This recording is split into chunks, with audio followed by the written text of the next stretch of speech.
বাংলাদেশের ২২তম রাষ্ট্রপতি মোহাম্মদ শাহাবুদ্দিন পদত্যাগ করেছেন। রাষ্ট্রপতির পদ শূন্য হওয়ায় সংবিধান অনুযায়ী নতুন রাষ্ট্রপতি দায়িত্ব গ্রহণ না করা পর্যন্ত স্পিকার হাফিজ উদ্দিন আহমেদ রাষ্ট্রপতির দায়িত্ব পালন করবেন।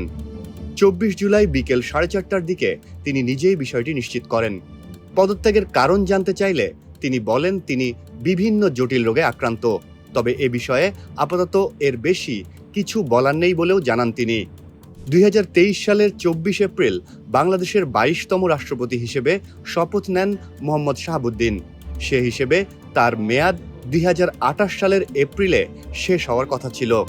তবে মেয়াদ শেষ হওয়ার প্রায় ২.৫ বছর আগেই তিনি পদত্যাগ করলেন। এর আগে তিনি জেলা ও দায়রা জজ ও দুর্নীতি দমন কমিশনের কমিশনার ছিলেন।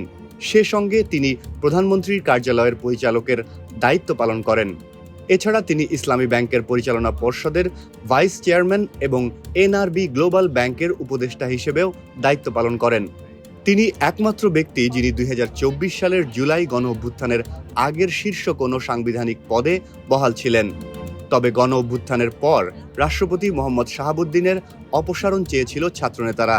তার পদত্যাগের দাবিতে বঙ্গভবন ঘেরাও সহ বিভিন্ন কর্মসূচি পালন করেছিল জুলাই আন্দোলন কেন্দ্রিক বিভিন্ন সংগঠন। তবে ডক্টর মোহাম্মদ ইউনূসের নেতৃত্বাধীন অন্তর্বর্তী সরকার তাকে সরানোর কোনো উদ্যোগ নেয়নি। এরপর বিএনপি নেতৃত্বাধীন সরকার দায়িত্ব নেওয়ার পর চলতি বছরের ২৪ ফেব্রুয়ারি এক সংবাদপত্রকে দেওয়া সাক্ষাৎকারে মোহাম্মদ শাহাবুদ্দিন বলেন, সরকার চাইলে তিনি দায়িত্বে থাকবেন, অন্যথায় স্বেচ্ছায় পদত্যাগ করবেন।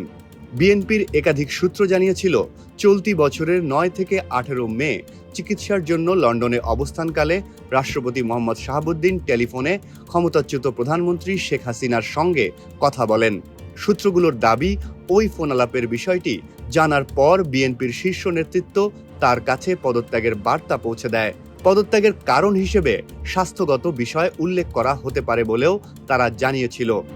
তবে বিএনপির এক জ্যেষ্ঠ নেতা বলেছিলেন, সম্ভাব্য পদত্যাগের পেছনে শুধু ওই ফোনালাপ নয়, আরও জটিল কারণ রয়েছে।